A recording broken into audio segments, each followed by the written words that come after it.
सिकंदर महान, जिसे सिकंदर तिथि के नाम से भी जाना जाता है, वे प्राचीन यूनानी साम्राज्य के राजा थे।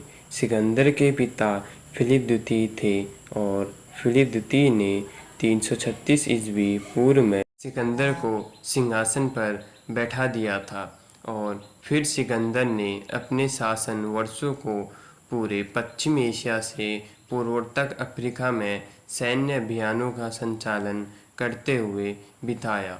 30 वर्ष की उम्र में उन्होंने इतिहास के सबसे बड़े साम्राज्य में से एक साम्राज्य को फैलाया और वो सबसे बड़े सम्राट में से एक माने गए। ग्रीक से लेकर उत्तर भारत तक जिनका साम्राज्य फैला हुआ था। अगर हम सिकंदर की उपलब्धियों की बात करें तो सिकंदर की उपलब्धियों ने उन्हें एक महान व्यक्ति और आने वाली पीढ़ियों के लिए प्रेरणा बना दिया। और यदि हम सिकंदर महान के आक्रमण के बारे में बात करें तो सिकंदर महान ने कई देशों में आक्रमण करने के बाद वह एक दिन भारत के राजा पोरस के राज्य पहुँचे। फिर 326 ईस्वी पूर्व में सिकंदर और पोरस के बीच जंग का आगाज़ हुआ, जिसमें सिकंदर की सेना में 50,000 से ज़्यादा सैनिक थे, जबकि पोरस के बाद 20,000 सैनिक थे।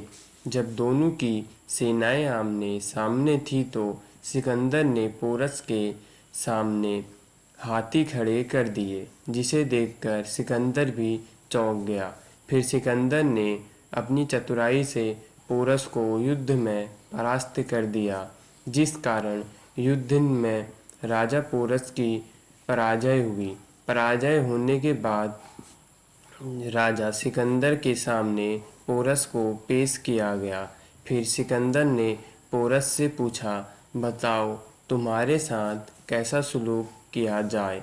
इस पर राजा पोरस ने कहा, ठीक वैसा ही जैसा एक शासक दूसरे शासक के साथ करता है।